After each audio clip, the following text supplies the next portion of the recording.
आप तमामी हाज़रीन नाज़रीन व सामईन का खैर मकदम है आपके अपने ही YouTube channel A to Z info पर। दोस्तों आज हम डिस्कस करेंगे बेसिक उर्दू ग्रामर।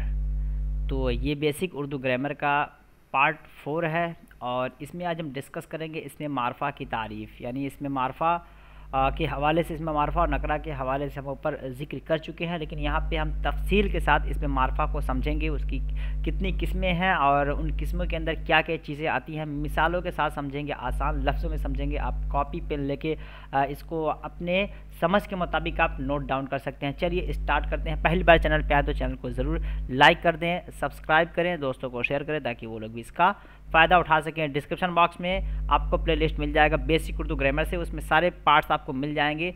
वहाँ से आप देख सकते हैं स्टेप बाय स्टेप और अपनी आप उर्दू मजबूत कर सकते हैं। इसमें मारफा की 4 किस्में हैं, ये देखिए इसमें मारफा की 4 किस्में हैं। ये हमारा इसमें मारफा की तारीफ़ से स्टार्ट करते हैं। तो इसमें मारफा की कितनी किस्में हैं सवाल बनता है। तो इसमें मारफा की कुल 4 किस्में हैं। वो 4 किस्में क्या क्या हैं उसे हम देखते हैं और उनकी तारीफ़ पे भी हम गौर करेंगे। ये चारों किस्में हैं, इसमें आलम, इसमें ज़मीर, इसमें इशारा, इसमें मौसूल। तो ये 4 किस्में हैं जिस पे इसमें मारफा की तारीफ़ इन सारी चीज़ों पे शामिल होती हैं और इन सारी चीज़ों को शामिल करती हैं। तो इसमें अलम को हम सबसे पहले देखते हैं कि इसमें अलम क्या होता है। इसमें अलम वो ख़ास नाम है जिससे कोई शख्स या जगह या चीज़ मशहूर हो।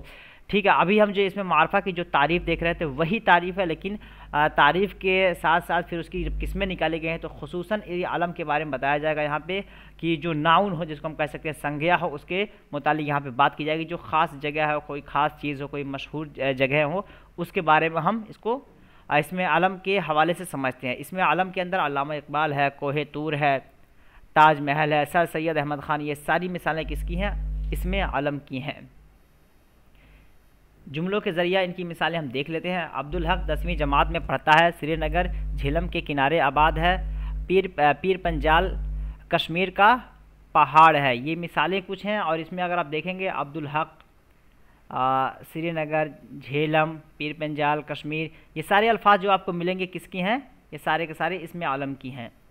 यहाँ पे देख लेते हैं ऊपर की फ़िक्रों, फ़िक्रों मतलब जुमले, जो आपका जुमला होता है, वाक्य होता है, उसको बोलते हैं फ़िक्रों। ऊपर के फ़िक्रों में अब्दुल हक एक लड़के का नाम है, तो ये अब्दुल हक जो है किसका है? एक लड़के का नाम है। श्रीनगर एक ख़ास मशहूर शहर है, झेलम एक ख़ास दरिया का नाम है, पीर पंजाल कश्मीर का ख़ास पहाड़ है। ये वो नाम है जिनसे मुक़र्रर जगहें और चीज़ें ही पुकारी जाती हैं, ऐसे नामों को आलम कहते हैं।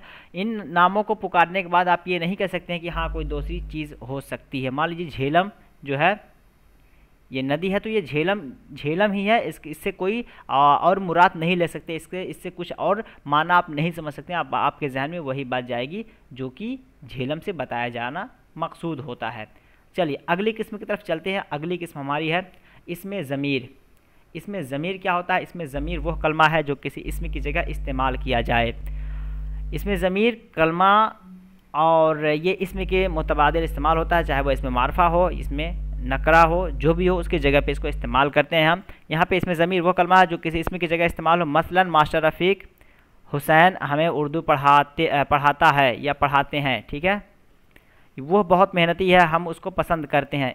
इन जुमलों में पहले तो आप देखेंगे मास्टर रफ़ीक हुसैन, ये क्या हो गया अपने आप में? बिल्कुल ये इसमें मारफा और इसमें मारफा के अंदर अलम की मिसाल ये हो जाएगी। उसके बाद यहाँ पे आप देखेंगे वो है, हम हैं, ये मिसालें क्या हो जाएंगी? वो और हम, ये दोनों जो है इसमें मारफा से जुड़ के चीज़ें आई हैं, इसमें मारफा से जुड़ के चीज़ें आई, लेकिन बार बार उनका जिक्र करना मुनासिब नहीं है, इसी वजह से उनको ज़मीर के ज़रिए हम बताने की कोशिश करते हैं। हालांकि यहाँ पे हर कोई जानता वो कौन है, हम कौन हैं, क्योंकि पहले इसका जिक्र हो चुका है। और इसमें ज़मीर की खसूसियत यही है कि पहले हम इसम को जिक्र करते हैं, फिर उसी लफ्ज़ को अगर हमको दोहराना होता है, फिर उस लफ्ज़ को ना दोहरा करके बल्कि उसके मुताबिक हम ज़मीर का इस्तेमाल करते हैं।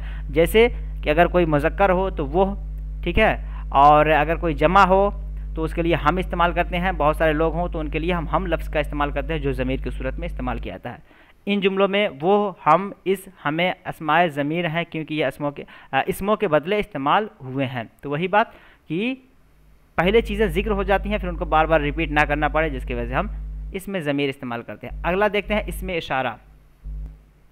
इसमें इशारा क्या है? इसमें इशारा वो कलमा है जिससे किसी शख्स या जगह या चीज़ की तरफ इशारा किया जाए। मान लीजिए कि आप किसी चीज़ को बताना चाह रहे हैं तो इशारा के ज़रिए आप बता सकते हैं, और वो भी कहीं ना कहीं मसलन वह पहाड़, यह मेज़, वह दरिया, यह लड़का, इसमें भी आपको लगेगा ये ज़मीर की तरह काम करता है, ज़मीर की तरह काम करता है, लेकिन ये ज़मीर की तरह नहीं काम करता बल्कि किसी चीज़ की जानिब इशारा करने के लिए इसका इस्तेमाल करते हैं। तो ये मिसालें हैं, वह पहाड़, यह मेज़, वह दरिया, यह लड़का। इन कलमात में वह और यह अस्माए इशारा हैं। करीब के इशारे के लिए यह और बाईद के इशारे के लिए वह का लफ्ज़ इस्तेमाल होता है। करीब के मतलब कोई चीज़ आपके पास रखी हुई हो, आप फिंगर से उसको बताना चाह रहे हैं कि यह चीज़, तो यहाँ पे आप यह का इस्तेमाल करेंगे। और कोई चीज़ दूर हो, बाईद हो, तो उसके लिए आप वह का इस्तेमाल करते हैं। तो लफ्ज़ वह जो है वो बाईद के लिए, दूर के लिए इस्तेमाल किया जाता है। एक होता है इसमें इशारा और दूसरा मुशारुन इलैह। इसको समझ लेते हैं। इसमें इशारा जहाँ कहीं पाया जाएगा, मुशारुन इलैह दोनों पाया जाएगा। मान लेते हैं यह कुर्सी है, तो यह तो इसमें इशारा हो गया, कुर्सी क्या हो जाएगा, मुशारुन इलैह, यानी जिसके जानिब इशारा किया जा रहा है। यही बात आपको यहाँ बताया गया है। जिस जगह या चीज़ की तरफ इशारा किया जाए उसे मुशारुन इलैह कहा जाता है। ऊपर की मिसालों में पहाड़, मेज़, दरिया, लड़का मुशारुन इलैह है। मान लेते हैं यह पहाड़, एग्ज़ाम में ऐसे पूछा जाएगा यह पहाड़, इसमें मुशारुन इलैह कौन सा है, यह है या फिर पहाड़ है, तो यह जो है इसमें इशारा हो जाएगा और मुशारुन इलैह का पहाड़ हो जाएगा। तो इस तरह से आप कॉन्सेप्ट क्लियर कर सकते हैं या नोट में आप नोट डाउन कर सकते हैं। नेक्स्ट चलते हैं, हमारा चौथी किस्म है इसमें मौसूल। इसमें मौसूल वो इसमें है जिसके साथ जब तक कोई दूसरा जुमला ना मिलाया जाए तो पूरा माना नहीं देगा। कह सकते हैं कि इसके अंदर जो जुमला आपका होगा वो दो जुमलों को मिला करके आपका माना बिल्कुल देगा। कंडीशनिंग सेंटेंस जो हम बनाते हैं उसके साथ इसका रब्त पाया जाता है। शर्तिया जुमला उसको उर्दू में बोलते हैं। मसलन जो मेहनत करता है इज्जत पाता है, जो मेहनत करता है इज्जत पाता है। ये दो जुमले हो गए। पहला जो मेहनत करता है, दूसरा इज्जत पाता है। आप जो कुछ करते हैं ठीक है, आप जो कुछ करते हैं एक हो गया, ठीक है दूसरा जुमला होगा। जो ही हम स्कूल पहुँचे घंटी बज गई, तो ये भी दो जुमले पे मुनहसिर हो, उनके दरमियान जो लफ्ज़ रब्त पैदा करता है, जोड़ता है, उसको हम बोलते हैं इसमें मौसूल। अब देखते हैं यहाँ पे इन जुमलों में जो कुछ, जो ही कहा है अस्माए मौसूल है। ठीक है, अस्माए मौसूल ये सारे के सारे हो जाएंगे। और इसके साथ भी सिला का इस्तेमाल होता है। सिला जो जुमला इसमें मौसूल के बाद आता है उसे सिला कहते हैं। तो अभी हम क्या देखे हैं, जो कुछ, जो ही अस्माए मौसूल हैं, और अस्माए मौसूल के बाद जो इस्तेमाल होगा उसे हम सिला बोलते हैं। मान लेते हैं यहाँ पे जो मेहनत करता है कामयाब होता है।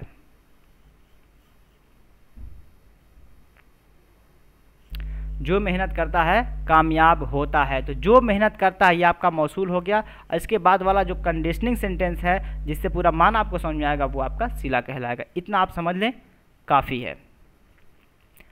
तो यहाँ इसमें मौसूल पाया जाएगा, वहाँ पे उसके साथ सिला होगा। जिस तरह इशारा, इसमें इशारा के साथ मुशारुन इलैह पाया जाता है, उसी तरह इसमें मौसूल के साथ सिला भी पाया जाएगा। यहाँ पे नोट, लफ्ज़ मौसूल और सिला लफ्ज़ वस्ल से बना है जिसका माना है मिलना। तो क्या होता है, इसमें मौसूल जहाँ होगा वहाँ सिला पाया जाएगा, दोनों के मिलने से एक नया सेंटेंस बन के आता है।